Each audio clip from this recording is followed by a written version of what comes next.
Wassalatu wassalamu ala rasulillah wa ala alihi washabihi wa man wala wa ba'd. Sampai bab wudu ya. Bismillah, silakan dibaca.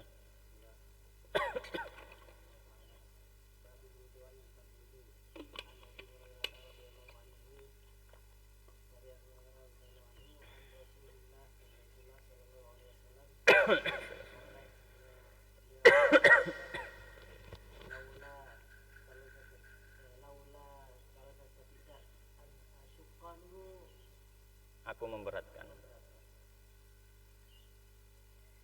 Kalau saja aku tidak memberatkan ala ummati atas umatku la amartuhum, maka aku akan memerintahkan mereka disiwaki dengan bersiwak ma'a kulli wudu'in, bersama setiap wudu.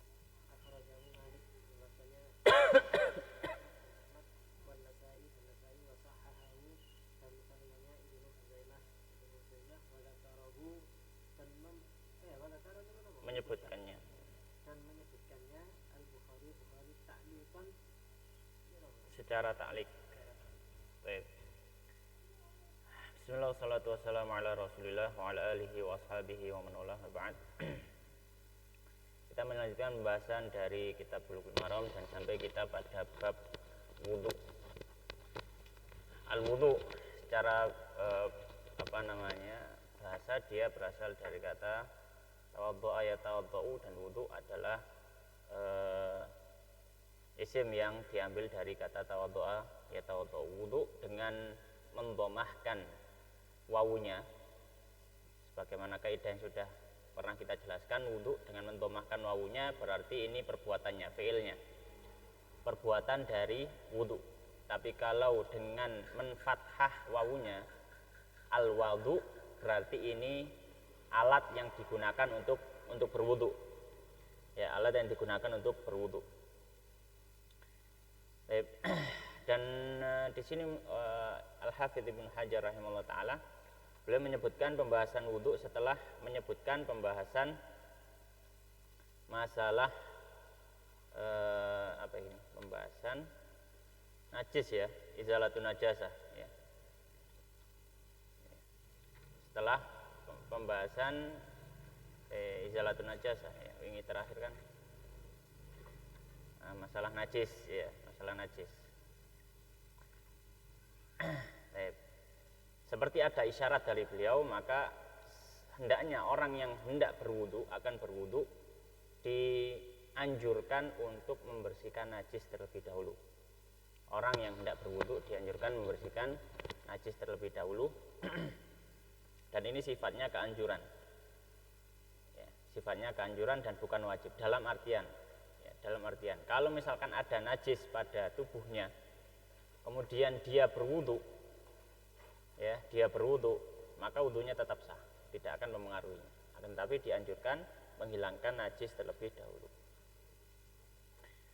Baik, pembahasan yang hadis yang pertama yang disebutkan oleh Al-Hafidz Ibnu Hajar dalam masalah wudu ini hadis tentang siwak.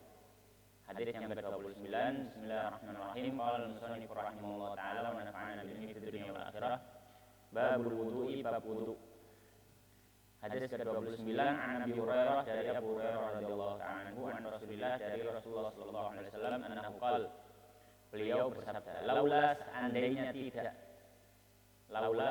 tidak, an asyqa, aku memberatkan, ala atas umatku, la amartuhum, lamnya ini pendek dan dia taukid ya, la amartuhum, jadi bukan la, kalau la berarti tidak, tapi ya taukid, la amartuhum, sungguh, artinya sungguh aku akan menyuruh mereka bisiwaki, dengan siwak, maksudnya memakai siwak, ma'a, bersamaan, kulli wudu'in, di setiap wudu. Akhrajahu Malik, hadis diriwayatkan Imam Malik, dikeluarkan Imam Malik.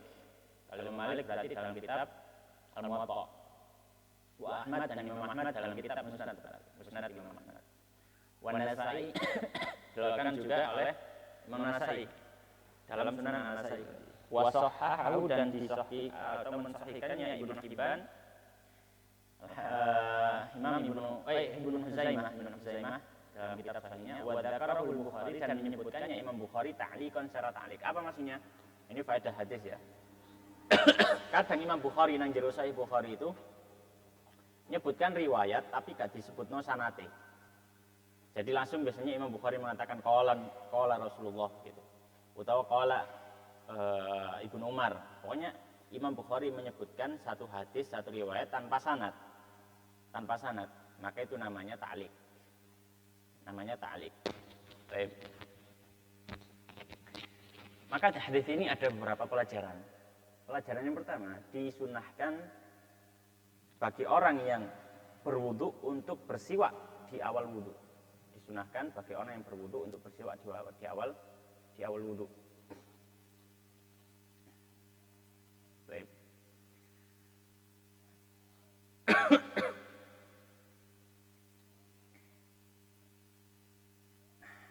Nah, kapan di awal wudu itu? Nah, ini ada khilaf.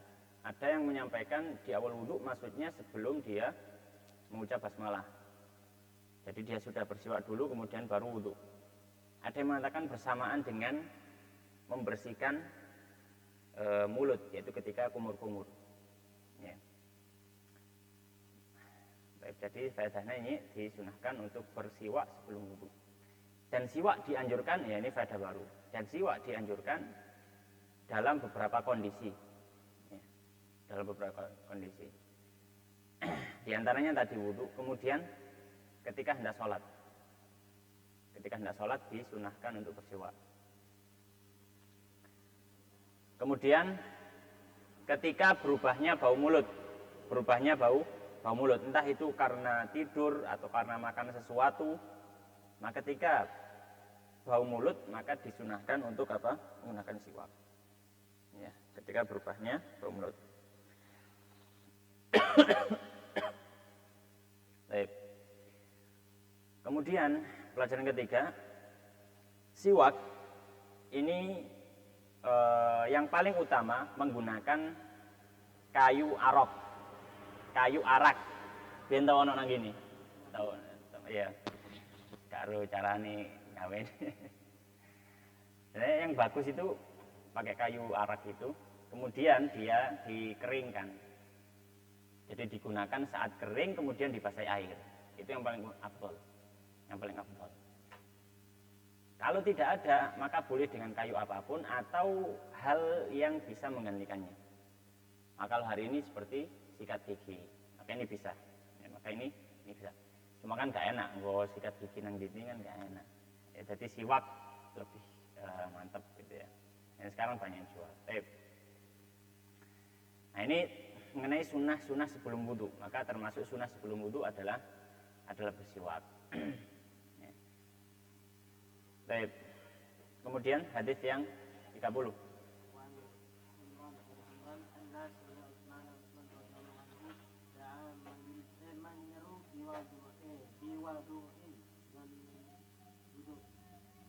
Wadu alat wudu berarti air. Air. Wadu berarti air. Alatnya digunakan untuk wudu. Salah, maka iya. Apa ini katanya salah sama watin 3 kali, cuma kemudian tamat nabah umur wastan syafa istinsak wastan syara dan istinsak, cuma kemudian wasalah bersih wajahnya salah sama watin 3 kali, cuma kemudian wasalah basuh yadahu yumna, tangannya yang kanan ilal mirfaqi sampai ke siku salah sama watin 3 kali, cuma kemudian al-yusra yang kiri misla dzalik seperti yang cuma kemudian masaha bi ra'sihi mengusap kepalanya, cuma kemudian ghasala rijlahu mencuci kakinya al-yumna yang kanan ilal ka'baini sampai 2 mata kaki salah sama marratin 3 kali, cuma kemudian al-yusra yang kiri misla dzalik semisal itu, cuma kemudian qala dia berkata ra'aitu Rasulullah sallallahu alaihi wasallam, aku melihat Rasulullah sallallahu alaihi wasallam tawaddaa berwudu nahwa seperti itu wudu'i wudu'ku hada wudu'ku ini mutafaqun alaih. Baik. Oh ya, iya. Kemarin 31 ya beda. Baik. Hadis yang ke-30. Qala wa an Humran. Dari Humran. Humran ini siapa? Humran itu adalah mantan budaknya Utsman bin Affan, kemudian dilepaskan dan jadi orang yang membantu di rumahnya sahabat Utsman. Jadi dari Humran, anak Utsman, bahwasanya sahabat Utsman radhiyallahu taala anhu da'a meminta biwudu'in dengan air.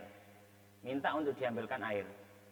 Faghazala, maka setelah didatangkan airnya, faghazala, kemudian beliau sahabat Utsman mencuci kafaihi dua tangan. Kaf itu telapak tangan. Mencuci dua telapak tangan salah sama ratin 3 kali. Summa kemudian tamabmad, beliau tamabmad itu berkumur. Tamabmad itu artinya berkumur. Wastansyaqa, kemudian istinsyak. Istinsyak itu menghirup air ke dalam hidung. Itu istinsyak. Wastansaro dan istinsar. Istinsar itu mengeluarkan air dari hidung setelah istinsar. Summa kemudian ghasala membasuh wajahnya salah samarratin 3 kali. Summa kemudian ghasala membasuh yadahu tangannya al-yumna yang kanan ilal mirfaqi hingga siku salah samarratin 3 kali juga. Summa kemudian summal yusra, kemudian tangannya yang kiri misla dzalik seperti itu. Summa kemudian masaha mengusap bira'sihi dengan kepalanya, maksudnya mengusap rambut kepala. Summa kemudian ghasala membasuh rijlahu kakinya al-yumna yang kanan ilal ka'baini hingga 2 mata kaki salah samarratin 3 kali. Summa kemudian al-yusra yang kiri, kaki kiri misla dzalik seperti itu, maksudnya 3 kali. Summa qala kemudian beliau sahabat Utsman mengatakan ra'aitu Rasulullah, aku pernah melihat Rasulullah sallallahu alaihi wasallam tawaddu'a berwudu nahwa wudu'i seperti wuduku ini hadza ini wuduku hadza ini muttafaqun alaihi, hadis riwayat Bukhari Muslim. Hadis ini salah satu hadis yang menggambarkan sifat atau tata cara wudunya Nabi sallallahu alaihi wasallam. Ada banyak sekali atau beberapa hadis yang masyhur tentang tata cara wudunya Nabi, termasuk wudunya sahabat Utsman. Kemudian nanti ada wudunya sahabat yang lain Abdullah bin Zaid, ya. Kemudian ada contoh dari sahabat Ali dan seterusnya. Baik. Maka di sini perlu kita ketahui sebelum kita membahas bahwasanya fardu wudu maka itu ada siji, loro, telu, papat, lima, enam. Ada 6. Fardu wudu ada 6. Yang pertama niat, yang kedua membasuh wajah, yang ketiga membasuh kedua tangan, yang keempat mengusap sebagian dari rambut kepala atau dari bagian kepala, yang kelima membasuh kedua kaki sampai mata kaki. Kemudian yang keenam berurutan. Ini adalah fardu wudu. Berarti maksudnya apa? Maksudnya fardu wudu itu kalau ini sampai ada yang tertinggal atau tidak dikerjakan, wudunya tidak sah. Selain ini semua, maka masuk dalam ranah sunnah. Selain ini semua, maka masuk dalam ranah sunnah. Ya, jadi misalkan berkumur, maka masuk dalam ranah sunnah. Tapi yang disebutkan dalam hadisnya Utsman bin Affan ini menggabungkan antara yang sunnah dengan yang wajib, yang fardu. Baik. Maka di sini kita akan lihat satu persatu.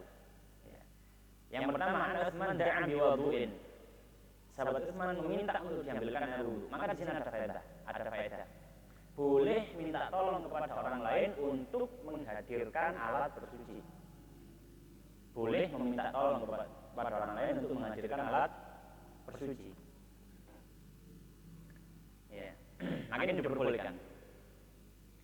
Tapi kalau membasuhkan Kalau membasuhkan maka ini hukumnya makruh. Ya. Misalkan orang wudhu tapi nggak mau wudhu sendiri, kon guyang kon ngusapi, ngelocok kon ngusapi, maka ini makruh. Tapi kalau menghadirkan alat untuk wudhu maka ini diperbolehkan. Karena sahabat Utsman meminta untuk dihadirkan alat berwudhu. Kemudian beliau mengatakan faghassala kaffaihi, kemudian mencuci kedua telapak tangan. Maka beliau mengawali mencuci kedua telapak tangan. Baik. Maka di sini hukumnya sunnah mencuci kedua telapak tangan sebelum membasuh muka. Jadi mencuci kedua telapak tangan dulu, maka ini hukumnya sunnah. Baik, salah sama rotin 3 kali. Maka 3 kali ini juga hukumnya sunnah dalam mencuci kedua telapak tangan. Ya. Baik. Jadi sudah dapat 2 sunnah ya, 2 sunnah. Mencuci telapak tangan kemudian 3 kali. Maka ini sunnah. Kemudian summa tamadmadha, kemudian beliau berkumur. Maka berkumur dalam mazhab Syafi'i dia sunnah. Masuk dalam ranah sunnah. Maka di sini kesunahan untuk berkumur setelah itu. Maka berkumur ini kalau tidak dikerjakan dalam wudu, wudunya tetap sah. Ya, wudunya tetap sah. Kemudian wastan syaqo wastan saro, ini jadi satu ya. Wastan syaqo wastan saro, dan istinsyak kemudian istinsar. Menghirup air ke dalam hidung kemudian istinsar mengeluarkannya. Maka ini juga sunnah hukumnya. Baik. Nah, tata caranya bagaimana? Tata cara nanti insya Allah ada disebutkan hadis yang lain tentang tata caranya. Ya. Tapi di sini yang jelas ada sunnah di situ, yaitu sunnah apa? Istinsyak dan istinsar.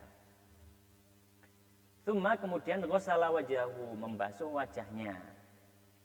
Maka membasuh wajah ini hukumnya fardu wudu ini, bukan sunnah, fardu wudu. Tsumma ghassala wajahu, membasuh wajah, maka ini fardu wudu. Ya. Salah samarrat 3 kali ini juga sunnah. Maka membasuh wajah 3 kali, maka hukumnya apa? Sunnah. Baik. Tsumma kemudian ghassala yadahul yumna, membasuh tangan yang kanan ilal mirfaqi hingga siku, salah samarratin 3 kali. Tsumma yusra kemudian yang kiri misla dzalik, seperti itu maksudnya 3 kali. Maka di sini membasuh kedua tangan fardu.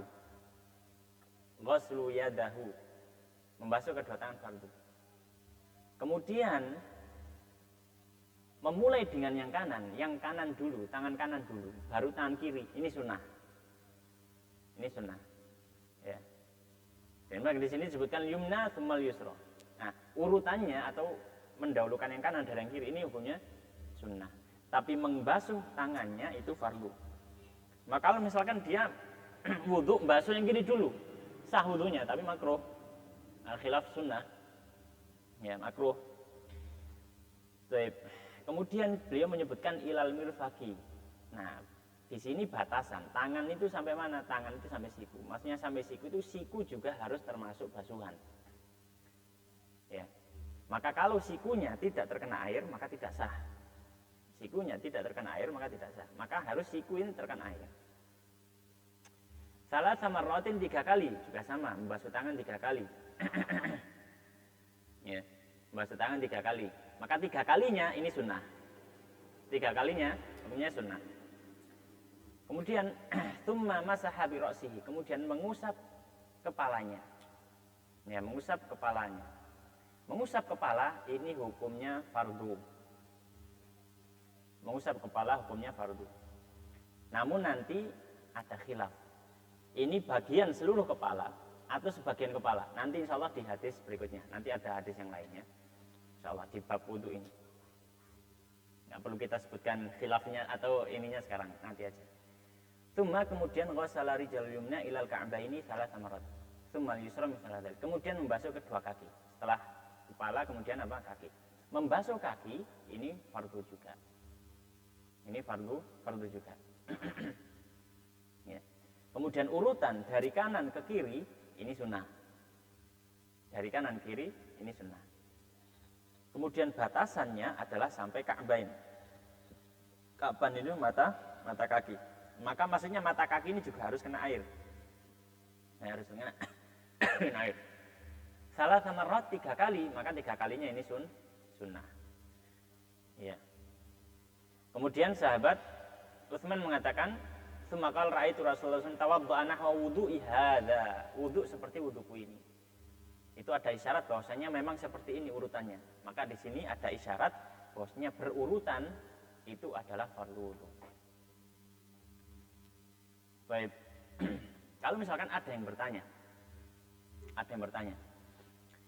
apa landasan membedakan yang fardu dengan yang sunnah tadi? Kan kita tadi mengatakan yang ini sunnah, ini fardu, ini sunnah, ini fardu, ini sunnah, ini fardu. Tapi landasannya apa? Kok bisa sampai membedakan ini fardu, ini sunnah, ini fardu, ini sunnah? Landasannya apa? Imam Syafi'i landasannya adalah yang disebutkan di dalam Al-Quran dia fardu. Sedangkan yang menjadi tambahan selain yang ada di Al-Quran maka dia sunnah. Di Quran apa? Ya ayyuhalladzina amanu idza qumtum ila sholati faghsilu wujuhakum. Wajah kalian. Wa aydiyakum ilal marafiq. Tangan kalian hingga siku. Wamsahu bi ru'usikum, dan usap kepala kalian. Ya. Kemudian wa arjulakum ilal ka'bain, dan kaki kalian hingga mata kaki. Maka yang disebutkan dalam Al-Quran yang dibasuh dan diusap itu hanya 4 anggota tubuh ini. Adapun niat jelas, niat fardu. Innamal a'malu binniyat, dalil yang lain. Berurutan jelas. Karena dalam ayat tadi disebutkan secara berurutan. Ya, secara berurutan. Dan di situ ada basuh, ngusap, basuh. Kan itu ya. Pertama kan basuh, ngusap, basuh. Orang Arab biasa ketika menyebutkan sesuatu itu akan dikelompokkan dengan yang sesuai. Secara adat bahasa mereka akan mengatakan basuh baru ngusap. Maka kalau ada yang dirubah, ini berarti memang mengusap itu berada di situ, nggak boleh dipindah. Nah, maka itu tertibnya itu harus. Jadi itu landasannya Imam Syafi'i. Imam Syafi'i. Baik. Kemudian hadis yang berikutnya.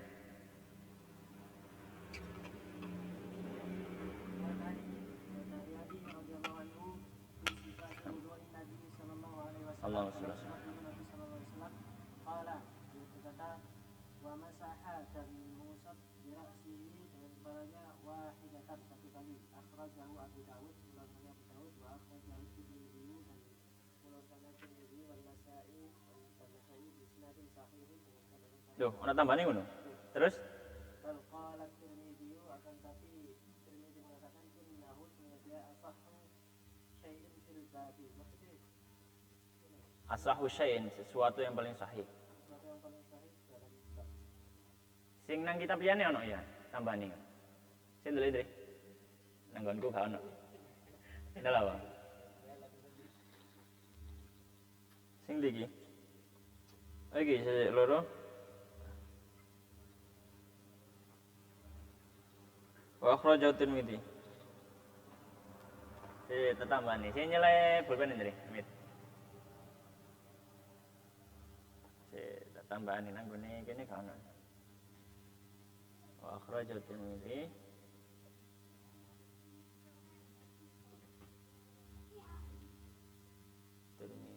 wan Nasa'i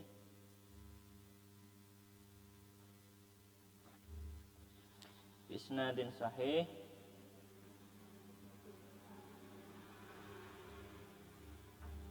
fal qala Tirmidzi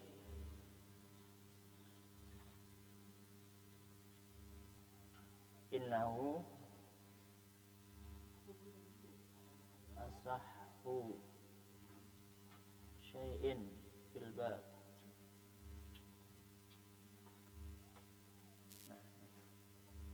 Nanggonku gak ono soalnya. Baik, berarti berikutnya hadis ke-31. Wa an Aliin, dari sahabat Ali radhiyallahu ta'ala fi sifati wudu'in Nabi, dalam sifat atau sifat ini tata cara maksudnya. Tata cara wudunya Nabi sallallahu alaihi wasallam, beliau mengatakan wa masaha, dan beliau mengusap bira'si dengan kepalanya wahidatan sekali. Akhrajahu Abu Dawud, hadis diriwayatkan oleh Imam Abu Dawud. Wa akhrajahu Tirmidzi wan Nasa'i bi sanadin sahih, diriwayatkan juga Imam Tirmidzi dan Imam Nasa'i dengan sanad yang sahih. Fal qala Tirmidzi, berkata Imam Tirmidzi innahu asahhu syai'in fil bab. hadis ini merupakan yang paling sahih dalam bab mengusap kepala. Taib. Maka di sini ada isyarat dari Al-Hafidz Ibnu Hajar rahimahullah taala. Taib. Tentang masalah berapa kali mengusap kepala. Yang muktamad dalam mazhab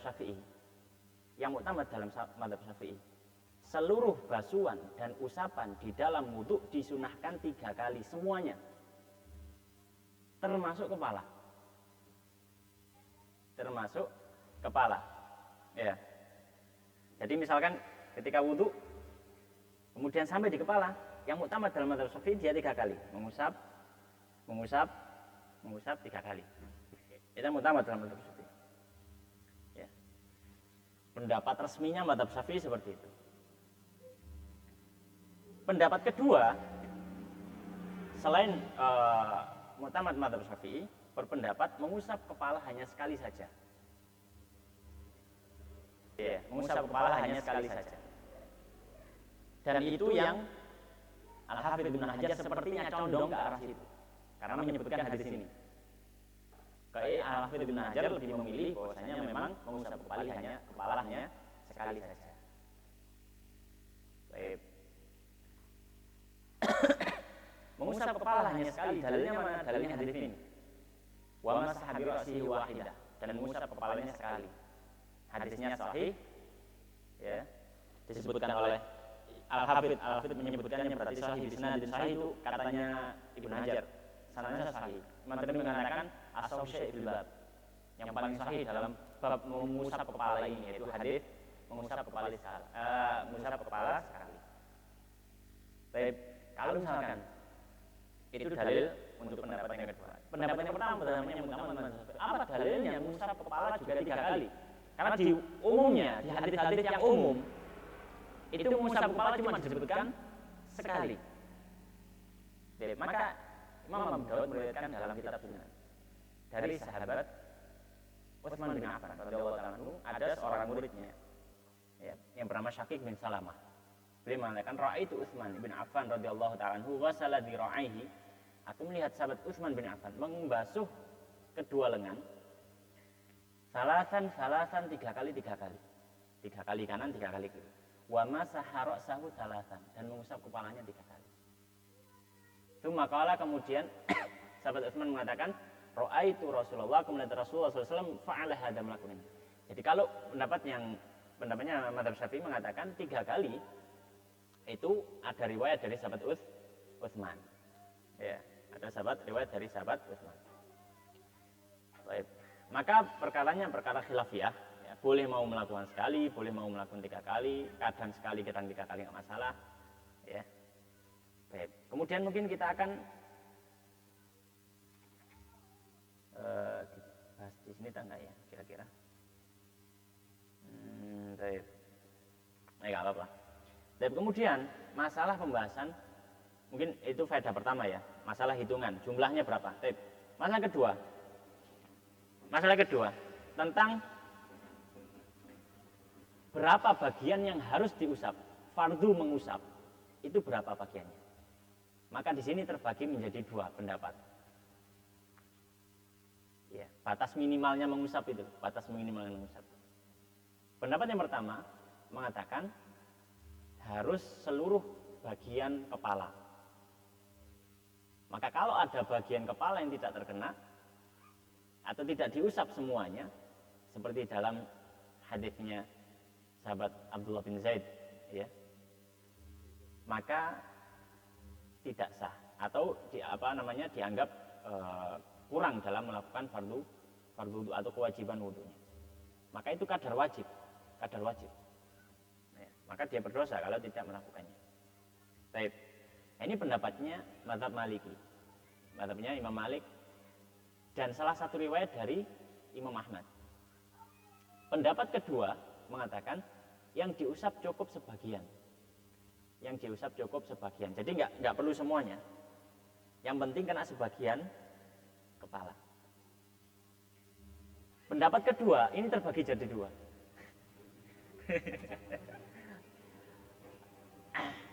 Sebagian ini seberapa? Kan gitu. Ini kabeh kan jelas. Ini sebagian sak piro kan gitu. Perlu ditanya. maka terbagi menjadi dua. Pendapat pertama mengatakan minimal sebagian itu adalah seperempat bagian kepala. Minimal seperempat bagian kepala. Itu mazhabnya Abu Hanifah. Al-Imam Asy-Syafi'i rahimahullah ta'ala beliau mengatakan enggak. Sebagian itu bahkan meskipun satu helai rambut itu sudah sebagian. Karena bisa disebut sebagian. Nah, ini pendapat yang kedua. Baik. Dalilnya apa? Semuanya punya dalil. Kalau dalilnya Maliki dan satu riwayat dari Imam Ahmad, nanti hadisnya Abdullah bin Zaid tentang masalah dan Nabi berwudu kemudian mulai dari depan, kemudian ke belakang, kemudian diarahkan ke depan. Ya.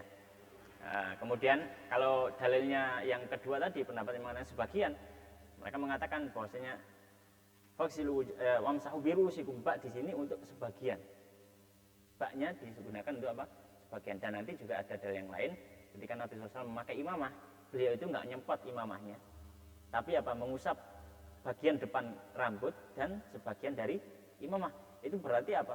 Berarti ya enggak harus semuanya. Maka misalnya pakai kopiah, misalkan kopiah didengakno titik kemudian ngusap ini enggak apa-apa. Baik.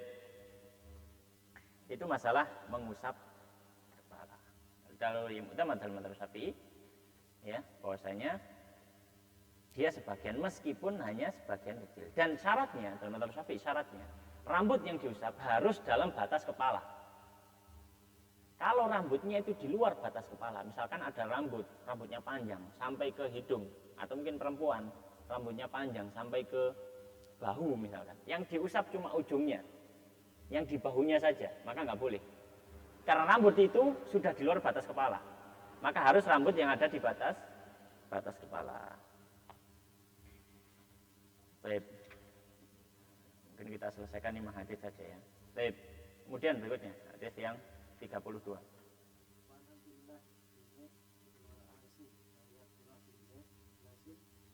Sifatul wudu, dalam sifat wudu, qala dia berkata, wa masaha dan mengusap Rasulullah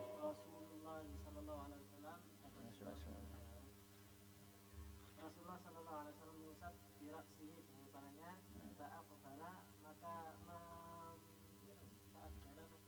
maka beliau fa'aqbala memulai dari depan.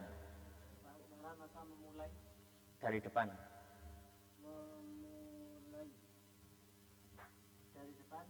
Ia dari dengan kedua tangannya, wa adbara dan Mengarah ke belakang. Kita pakai nama. Wa fi lafdin, dan dalam riwayat lain lahuma dari kedua tangan.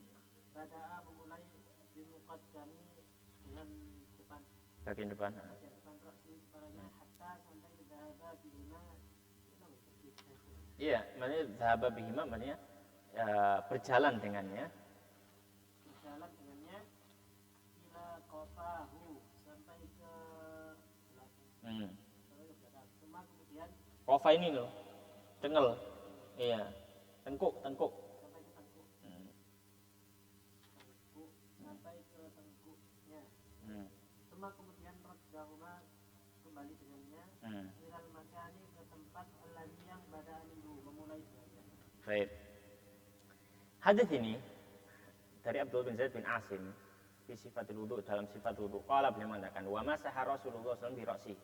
Rasulullah SAW mengusap mengusap kepalanya. Fa aqbala bi yadayhi wa adbar. Kemudian beliau memulai dari depan dengan kedua tangannya, kemudian ke arah ke belakang. Wa fi lafdin lahuma, dan dalam lafaz yang lain, lahuma kembali ke Imam Bukhari dan Muslim. Lafaz Imam Bukhari Muslim yang lain, bada'a bi muqaddami ra'sihi, memulai dengan bagian depan kepala, hatta dhahaba bihima, hingga berangkat atau pergi dengan kedua tangannya ke kofa, ke tengkuk. Tsumma raddahuma, kemudian membalikan tangannya ilal makan, ke tempat alladzi bada'a minhu, yang dia memulai darinya. Maksudnya diarahkan ke depan lagi. Nah, ini sudah masyhur ya caranya. Dan maka dari hadis ini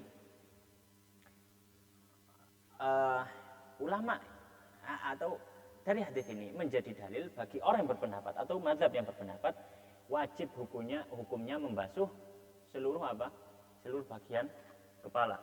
Wajib. Kalau tidak maka dia berdosa dalam wudunya. Ya. Maka dia berdosa dalam wudunya. Al-Imam Syafi'i rahimahullah beliau mengatakan tidak. Dia bukan fardu sebagaimana sudah kita sebutkan. Maka bagaimana dengan hadis ini? Hadis ini hukumnya sunnah. Hadis ini hukumnya sunnah. Maka bagaimana? Maka dalam mazhab Syafi'i dikatakan disunnahkan untuk mengusap seluruh bagian kepala. Bukan wajib, tapi disunnahkan mengusap seluruh bagian kepala. Dan tata caranya bagaimana? Seperti yang disebutkan dalam hadis ini. Dari depan ke belakang kemudian kembali ke depan. Ini dengan syarat disunahkan mengembalikan ke depan jika dia punya sya'run yanqalib, istilahnya rambut yang bisa terbalik. Maksudnya rambutnya ndek, punya rambut yang pendek. Maka orang yang secara asal nggak punya rambut, misalkan gundul botak misalkan, ya, maka apakah perlu dia mengembalikan ke depan? Tahu ya?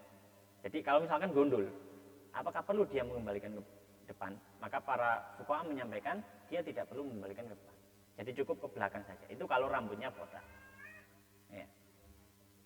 Atau rambutnya sangat panjang sehingga tidak mungkin dia akan dibalik-balik kan.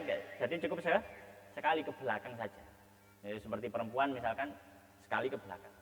Ya, atau dia botak maka sekali ke belakang. Kenapa? Ya, para ulama menyebutkan ilahnya dalam hadis ini adalah supaya bagian rambut yang kalau misalkan rambut seandri, seaku misalkan gini, ketika dia diarahkan ke belakang, maka bagian bawahnya belum kena air. Maka supaya kena air dibalik gitu. Supaya kena semuanya. Ya.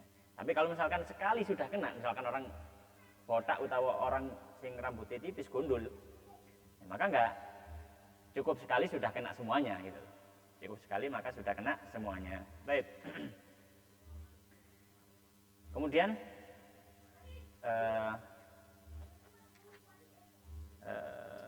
baik. Seperti itu. Kemudian hadis terakhir, hadis yang ini 33.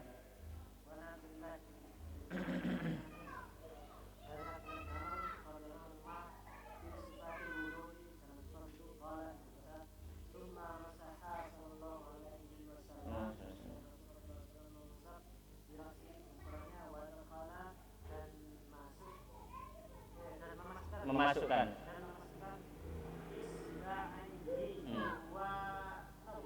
kedua jarinya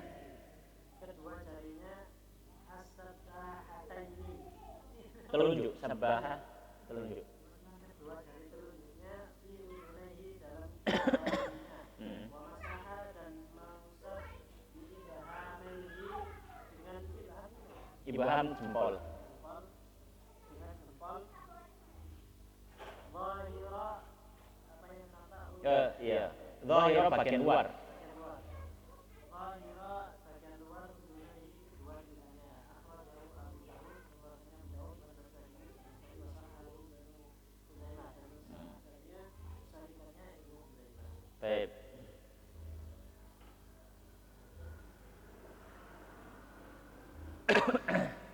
Maka di sini pembahasan yang baru yaitu tentang masalah mengusap telinga.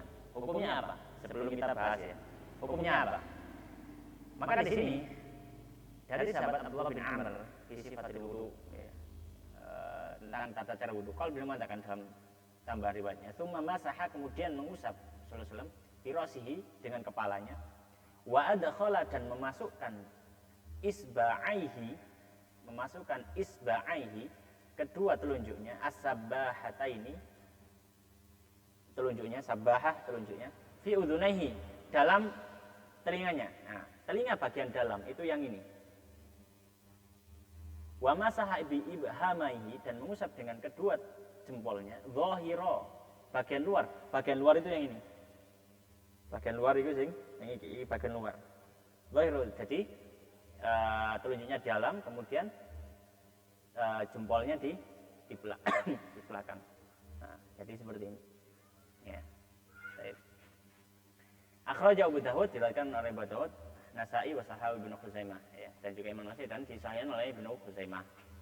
Baik, maka di sini ada beberapa pembahasan. Pembahasan yang pertama tentang masalah hukum mengusap telinga. Jumhur fuqaha, jumhur mazhab menyampaikan hukumnya sunnah. Hukumnya sunnah. Baik. Imam Ahmad berpendapat hukumnya wajib.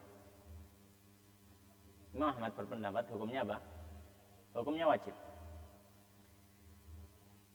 Dalilnya Imam Ahmad apa? Dalilnya Imam Ahmad, beliau mengatakan ada hadis bahwasanya Nabi SAW menyampaikan al-udhunani minaros. Dua telinga itu termasuk bagian kepala. Dua telinga termasuk bagian kepala. Maka kalau termasuk bagian kepala, sedangkan kepala disebutkan di dalam Al-Quran, wamsahu biru'usikum, maka dia juga hukumnya wajib. Ya. Jumhur ulama yang berpendapat dia sunnah, termasuk juga ulama Syafi'iyah, membantah. Kalau bantahnya ulama Syafi'iyah mengatakan, baik, dia termasuk bagian kepala, tapi tidak semua bagian kepala itu wajib diusap. Iya, memang dia bagian kepala, tapi tidak semua bagian kepala itu wajib diusap. Maka telinga juga termasuk bagian kepala yang tidak wajib diusap. Kecuali kalau disebutkan dalam hadisnya, telinga itu termasuk wajah. Nah jelas kalau wajah harus semuanya. Ya, makanya dalam mazhab Syafi'i, ya, yang wajib adalah wajah dan sebagian kepala. Dan wajah itu batasannya dari telinga ke telinga. Maka telinga ini nggak masuk wajah, ngatut aja. Ya, telinga ini nggak ikut wajah. Tapi dalil kenapa kok seperti itu? Karena secara bahasa wajah itu adalah mata qaubihil muwajjah, apa yang digunakan untuk menghadap orang. Dan wanita. Ketika Allah Subhanahu menyebutkan bahwasanya bahwasanya salat itu ya termasuk aurat dalam salat kecuali wajah dan telapak tangan, dan telinga masuk dalam aurat salat. Berarti telinga ini pisah dengan wajah. Kalau wajah bukan aurat salat, kalau telinga aurat sholat. Maka kalau orang sholat, perempuan sholat, telinganya kelihatan,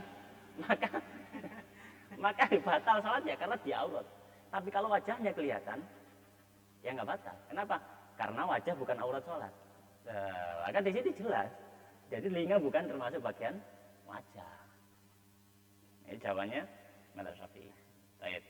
Kemudian yang kedua, dalam mazhab Syafi'i dan jumhur, mengusap kedua telinga adalah sunnah hukumnya. Dan tata caranya adalah disebutkan dalam hadis, yaitu bagian telunjuk dimasukkan ke dalam telinga dan bagian ibu jari atau jempolnya mengusap bagian belakang telinga, itu zahir ini batin.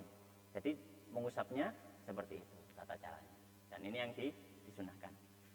Berapa kali? Sama, disunahkan 3 kali juga. Karena tadi kaidahnya kalau dalam mazhab Syafi'i itu pokoknya wudu itu 3 kali semuanya. Kecuali maca dongane. Maca dongane enggak usah. Mari wudu gak usah maca donga ping 3. Ya, tapi apa? Tapi membasuh semuanya 3 kali. Membasuh semuanya 3 kali. Demikian Allah taala wa sallallahu wa sallim wa barik ala nabiyina Muhammadin wa ala alihi wa sahbihi ajma'in. Allah taala